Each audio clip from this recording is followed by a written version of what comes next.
Hi guys, என் பேர் லலிகண்ணன். எங்கள் உஷாமா புதுசாக ஒரு யூடியூப் சேனல் ஆரம்பிச்சிருக்காங்க. அது பேர் உஷா கிச்சன். நீங்கள் வந்து சப்போர்ட் கொடுங்க எங்களுக்கு. என்ன லைக், ஷேர், சப்ஸ்கிரைப், பெல் ஐக்கானை தட்டி விட்டுருங்க. கைஸ், எங்கள் உஷாமா இப்போ என்ன சமைக்கிறீங்கன்னு பார்க்கலாம் வாங்க. என்னம்மா சமைக்கிறீங்க? இன்னைக்கு ரசம் செய்ய போகிறேன். ஹெல்த்தியானது, நல்ல எளிய முறையில் செய்யக்கூடியது. அதனால் அது செய்யலான்ட்டு இருக்கேன்ப்பா. நான் உனக்கும் ரொம்ப பிடிக்கும் அது. கைஸ், இப்போ எங்கள் உஷாமா எனக்கு பிடிச்ச ரசம் செய்ய போகிறாங்க. எப்படி இருக்குன்னு பாருங்கள். கமெண்ட் செக்ஷனில் சொல்லுங்கள். கமெண்ட் செக்ஷனில் சொல்லி like and share, subscribe, bell ஐக்கானை தட்டி விட்டுருங்க. Bye guys.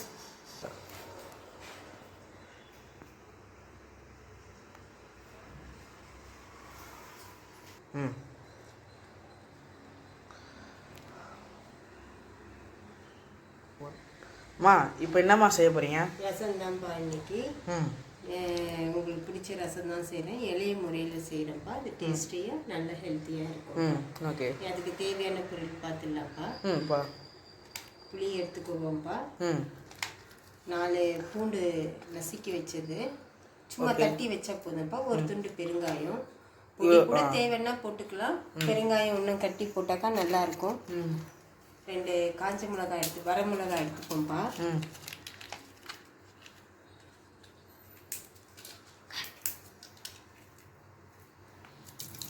இதுக்கு தேவையானது 3 தக்காளி போதும்ப்பா. கொத்தமல்லி அதிலே போட்டுப்போம்.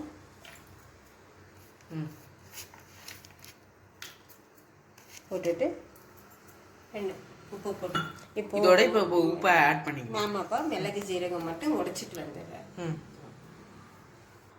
கைஸ், இப்போ என்னென்னம்மா அரைச்சிருக்க? மிளகு ஜீரகம் தான்ப்பா. மிளகு ஜீரகத்தை மட்டும் இப்போ அரைச்சிருக்காங்க. அரைச்சி இதோட ஆட் பண்ணிக்கிறாங்க. தாளிக்க கடுகு, உளுத்தம்பருப்பு, கருவேப்பிலைப்பா. அவ்வளோதான்ப்பா. ஓகே கைஸ், இப்போ ரசத்தை இப்போ போட்ட இன்க்ரீடியன்ஸ்லாம் இது ஒரு மாதிரி என்ன மிக்ஸ் பண்ணியாச்சு. கரைச்சிட்டேன் நான். இப்போது அந்த மிக்ஸி கழுவின தண்ணியை ஊற்றிக்கலாம். தேவையான தண்ணியை ஊற்றிப்போம். அதாவது மிக்சர் அரைச்சதில் அதில் இருக்க மிச்ச மீதியை வந்து தண்ணி ஊற்றி நம்ம இதை போட்டு கொட்டிக்கலாம். இப்போ தாளிச்சிடலாம்ப்பா.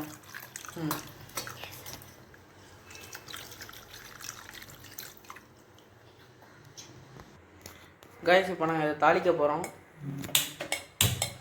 கடுகு, அப்புறம் வேறமா கடுகு, உளுத்தம்பருப்பு போட்டு கருவேப்பிலைப்பா. கருவேப்பிலாம் போட்டு தாளிக்கணும். சும்மா ஒரு 1/2 ஸ்பூன் எண்ணெய் ஊற்றினா போதும்ப்பா.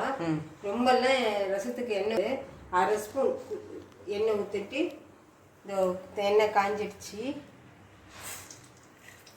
1/2 ஸ்பூன் கடுகு, உளுத்தம்பருப்பு போட்டுட்டு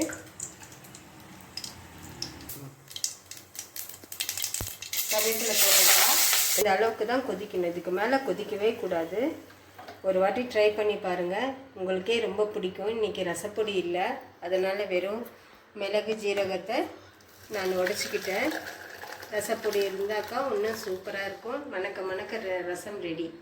இப்போ சாப்பிட்டுடலாம். ஓகே, அவ்வளோதான் ஃப்ரெண்ட்ஸ். Thank you friends. இவ்வளோ தான் ரசம். நீங்களும் வீட்டில் ட்ரை பண்ணி பாருங்கள். மறக்காமல் லைக், ஷேர், சப்ஸ்கிரைப், பெல் ஐக்கானை தட்டி விடுவாங்க. அப்போ தான் நாங்கள் போகிற ஒவ்வொரு வீடியோ உங்களுக்கு நோட்டிஃபிகேஷனில் ஆட் ஆகிடும். தேங்க்யூ.